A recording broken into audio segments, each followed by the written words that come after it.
நம்ம ஸ்டைலில் சீன புத்தாண்டை முன்னிட்டு பாண்டான் இலை மணத்துடன் பச்சை பசுமையான இனிப்பான அரிசி அல்வா செய்ய போகிறோம். வரும் ஆண்டு எல்லோருக்கும் சிறப்பாக அமைய இறைவனை வேண்டுகிறோம். அரிசி அல்வா தொடரில் இது 3வது. மற்ற 2 அல்வாவின் லிங்கை கீழே உள்ள டிஸ்கிரிப்ஷனில் பார்க்கலாம். வாங்க பசுமையான அரிசி அல்வா செய்ய போவோம். ஹாய், வணக்கம். நம்ம ஸ்டைல் சேனலுக்கு உங்கள் அனைவரையும் வரவேற்கிறோம். 3 கப் பூலர் அரிசி எடுத்து 4 மணி நேரம் ஊற வச்சுருக்கேன். அது பாண்டான் இலை போட்ட தட்டில் போட்டு ஆவியில் வச்சு அவிக்க போகிறேன்.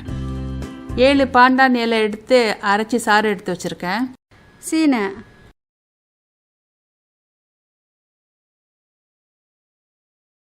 ப்ரௌன் கல்கண்டு 300 கிராம் எடுக்கிறேன்.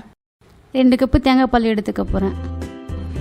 ஏற்கனவே நம்ம பூலரை ஆவியில் வச்சு அவிச்சு எடுத்துருக்குறோம். அதே மாதிரி இதையும் 2 வாட்டி இடையில திறந்து தண்ணியும் தெளித்து அவிச்சு எடுத்துக்கோங்க. 1 கப்பு பாண்டான் சாறு ஊற்றுறேன். எடுத்து வச்ச கல்கண்டை போடுறேன். 2 கப்பு தேங்காய் பால் ஊற்றுறேன். அந்த இனிப்பு தூக்கி கொடுக்க உப்பு கொஞ்சம் போட்டுக்கிறேன். கொஞ்சம் பாவு பதம் வர வரைக்கும் நல்லா கொதிக்க விட்டுக்கோங்க. பாவு நல்லா நுரக்கட்டி வருது. இப்போ வேக வச்ச சோறு போடுறேன். இந்த அரிசியில் வேறு பலகாரம் எதுவும் செய்யலாமா? செய்யலாம், மாவு வச்சு. அப்படியா? கட்டி நல்லா உடச்சி விட்டு கிண்டி விடுங்க. இந்த அரிசியை மாவா விற்கிறாங்க, பல விதமாக செய்வாங்க. நான் எள்ளு உருண்டை செய்வேன். எடுத்து வச்ச காஞ்ச திராட்சையும் முந்திரி பருப்பையும் போட்டு நல்லா சுருளை கிண்டுங்க.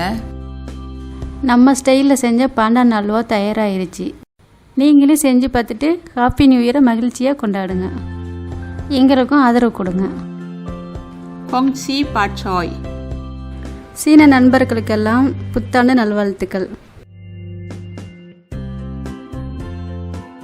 இந்த வீடியோ உங்களுக்கு பிடித்திருந்தால் லைக் பண்ணுங்க, ஷேர் பண்ணுங்க, கமெண்ட் பண்ணுங்க, சப்ஸ்கிரைப் பண்ணுங்க.